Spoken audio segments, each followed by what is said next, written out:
Sabi dito, mga kababayan ko, ng isa nating kababayan, pipin ko nga sa inyo, mga kababayan ko. Sabi dito, sabi ni Ma'am Lorena Silverio, kaya dapat yung SMNI, ipasara na yan.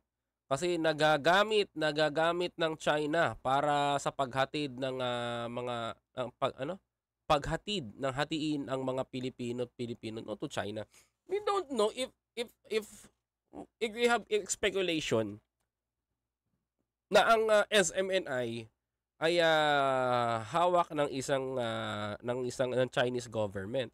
But I know, mga kababayan ko, sabi nga doon sa Congress, ngayon ko lang din nalaman na hindi pala si Pastor Apollo Sikiboloy ang may-ari ng kumpanya. But mga kababayan ko, mapag-usapan natin yan. Ito muna, mga kapatid.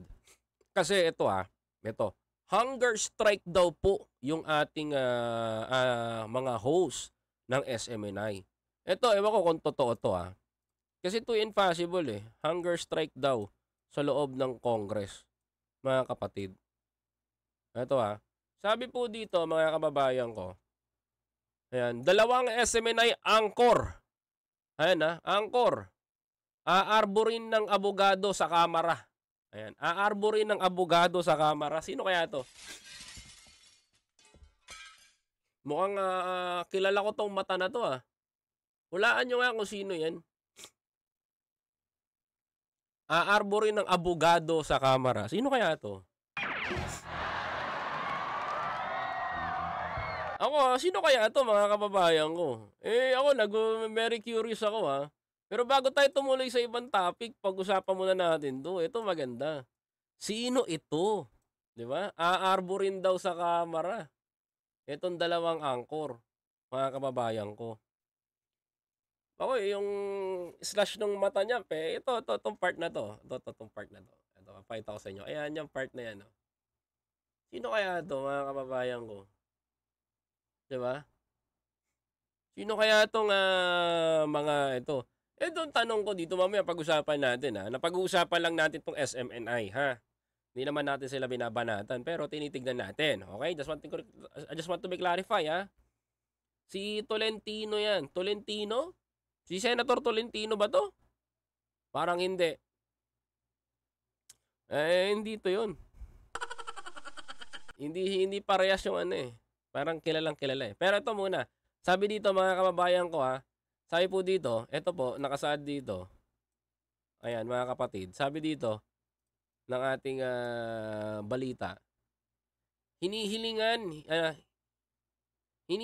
ng kampo ng dalawang angkor ng Sunshine Media Network International, SMNI, na ikinulong sa Kamara na palayain ito sa lalo't madaling panahon dahil magpapasko. Mga kababayan ko, dahil daw po magpapasko Sabi po dito, mga kapatid, sabi po dito, parehong na cite and contempt sila Dr. Lorraine Badoy at Jeffrey Celis sa House of Committee Legislative of Franchise dahil sa pagtanggi na sumagot sa katanungan ng mga miyembro nito.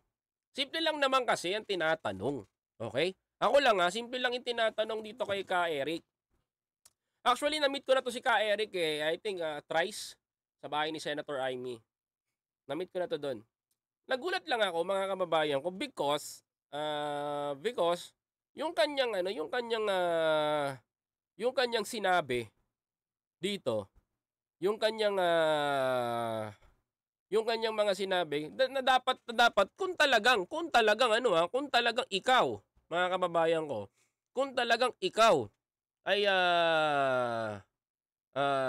magsasabi ng katotohanan, kasi bago ka naman pasusumpain ka naman yan Ang problema dito, mga kababayan ko, ayaw niya aminin kung sino tong tao na to na nag-text sa kanya. Ako, ang theory ko dyan, mga kababayan ko, it's either nagsisinungaling ito si Ka Eric, mga kapatid, or nagsasabi ito ng katotohanan, mga kapatid.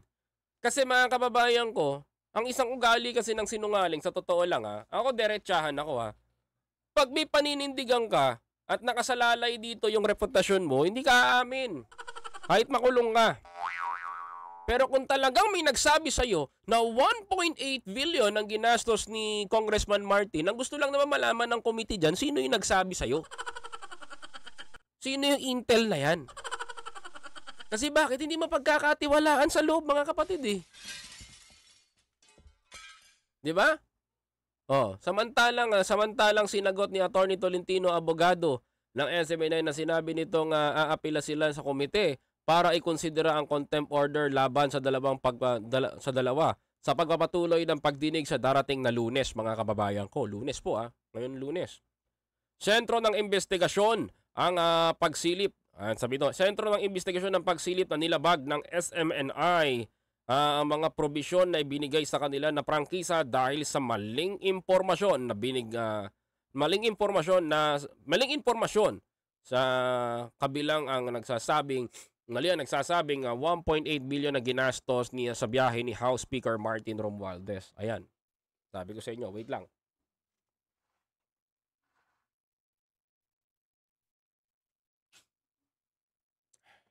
$1.8 billion. Kasi mga kababayan ko, this will be a confidential eh. Hindi dapat nakakalabas sa publiko to. Pero nakakalabas in public, mga kababayan ko. The biggest question, may ahas sa Congress, may ahas sa Senate. Bakit, mga kababayan ko? May nagtitimbre sa mga sa television eh. Ayoko lang pangalanan pero I know it. Parang kuha ko yung punto nun. Mga kapatid. Sabi pa dito, mga kababayan ko, tuloy natin, pupunta rin kami and we requesting the good committee and I consider for humanitarian reason and the spirit of Christmas maybe will consider to contempt order ayon kay Tolentino. Gayunman, kay Tolentino, kapag hindi pumayag ang komite ay ihahanda na rin nilang iakyat sa Korte Suprema ang usapin.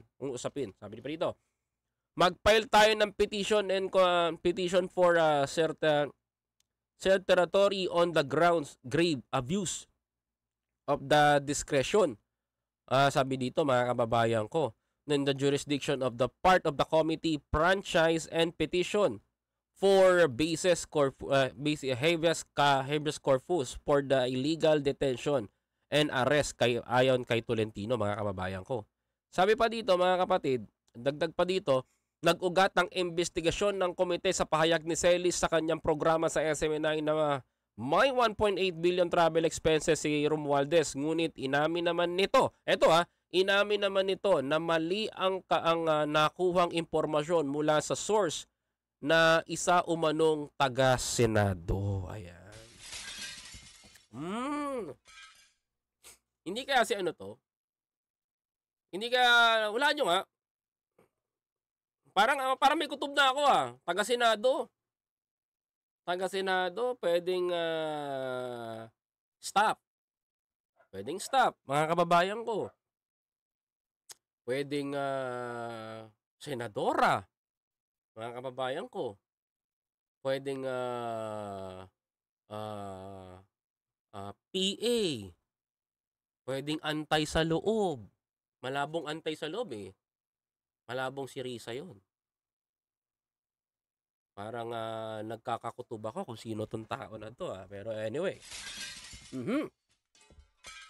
Medyo nakakagulat. Kasi speculation lang eh. Sabi pa dito.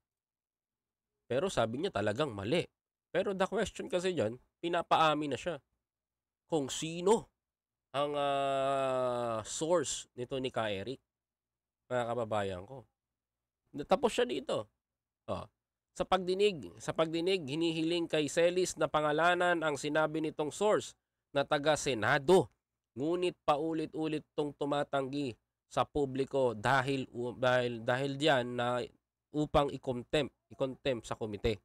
Sabi pa dito, sa pagdinig si Badoy hindi nagustuhan ng komite ang paiba-iba nitong sagot kaugnay nito sa mga kinalaman sa mga advertiser ng kanyang programang SMNI. Akala ko sangkot si Attorney Badoy doon. So it means, mga kababayan ko, hindi po sangkot si Attorney Lorraine Badoy doon sa issue ni Ka Eric. Si Ka Eric lang talaga yon. Ang ini-issue dito pala, si Dr. Lorraine Badoy ay napahamak pala dahil doon sa kanyang mali-mali daw di umanong sagot, mga kababayan ko, sa mga komite ng Congress. Okay, malinaw na yan, ha? Malinaw na yan. Hopefully, mga kababayan ko, no? Hopefully, sa lahat po ng mga kaibigan natin, mga kapatid, no? Ako lang, isa lang hiling ko. Kaya Eric, para matapos na yun, sabihin mo yung source mo. Kasi para magkaalaman. Kasi kung mahal mo talaga ang Pilipinas, if you love the country, hindi mo kakalabanin ng kapwa nating gobyerno. Tama? Sa totoo lang, mga kababayan ko, kung mahal nyo talaga ang Pilipinas, hindi nyo kakalabanin ang kapwa nyo taga-gobyerno. Because makikipagtulungan kayo dyan. Nagkakaproblema tayo dito sa Pilipinas because of political rival. Merong kanya-kanyang gustong mangyari to, ito si ganito, gustong maupo ganito, gustong umupo dito nito. Yung isa naman gustong umupo sa taas. Pinagplanuhan pa, di ba? Nung ako dyan, mga kababayan ko, huwag kayo magmadali. Wait for your term. Antayin mong matapos yung term ni Bongbong sa akat tumakbo, ganun kadali yun. Hindi yung presidente pa si Bongbong, pinagpaplanuhan nyo ng pabagsakin. Eh wala rin kayo pinagkaiba sa CPP, NPA, NDF. Di ba? That's it. If you are pro-government, follow the government. Suportahan ng gobyerno. Hindi tayo magkakasundo-sundo lahat dito kung lahat tayo saliwa. Hindi tayo magkakasundo dito sa Pilipinas kung lahat tayo magkakaiba ng pananaw. Yan ang problema ng Pilipino eh. Crab mentality. Ako dyan, kay Ka Eric, sasabihin ko kung sino. Kasi yun nagpapagulo sa sitwasyon dito.